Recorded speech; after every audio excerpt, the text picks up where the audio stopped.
Hi all. Baking powder, baking soda இந்த மாதிரி எதுவுமே யூஸ் பண்ணாமல் ஆனால் சூப்பர் கிறிஸ்பியாக ஹெல்த்தியான ஒரு ராகி பிஸ்கெட் ரெசிபி வீட்டிலே எப்படி செய்கிறதுன்னு பார்க்கலாம். Welcome to episode 1 of my baking series.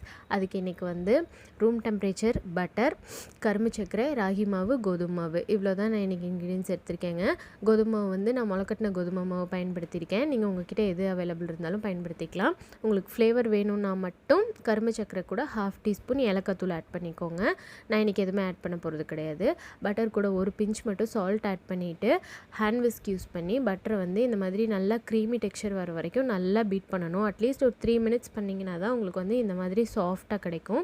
அதுக்கப்புறம் எடுத்து வச்சுருக்க கரும்பு சர்க்கரையை 2 பேட்சாக ஆட் பண்ணி மிக்ஸ் பண்ணுங்கள்.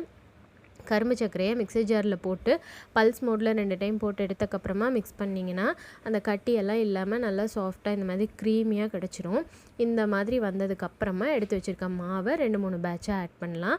மாவை நல்லா சலிச்சிட்டு ஒரு 2-3 பேட்சாக ஆட் பண்ணி இந்த மாதிரி பொறுமையாக மிக்ஸ் பண்ணுங்கள். அந்த விஸ்கில் ஒட்டியிருக்க பட்டர்லாம் மட்டும் போட்டோம். அதுக்கப்புறமா கை யூஸ் பண்ணுங்கள். கை யூஸ் பண்ணியே பொறுமையாக மிக்ஸ் பண்ணணும். ரொம்ப வேகமாக போட்டு அழுத்துன்னு அழுத்தி பிணைஞ்சிட்டோன்னா கடைசியில் பிஸ்கெட் வெந்து வரும்போது ரொம்ப கெட்டியாக இருக்கும். நம்மளால் கடிக்கவே முடியாது, அந்த மாதிரி ஆகிடும். அதனால் பொறுமையாக ஃபிங்கர்ஸ் யூஸ் பண்ணுங்கள். உள்ளங்கை சப்பாத்தி மாவுக்கு நம்ம உள்ளங்கை போட்டு தேய்ப்போம், அந்த மாதிரி தேய்க்காதீங்க. ஃபிங்கரில் பொறுமையாக மிக்ஸ் பண்ணிங்கன்னா நல்லா ஒன்று சேர்ந்து வந்துடும்.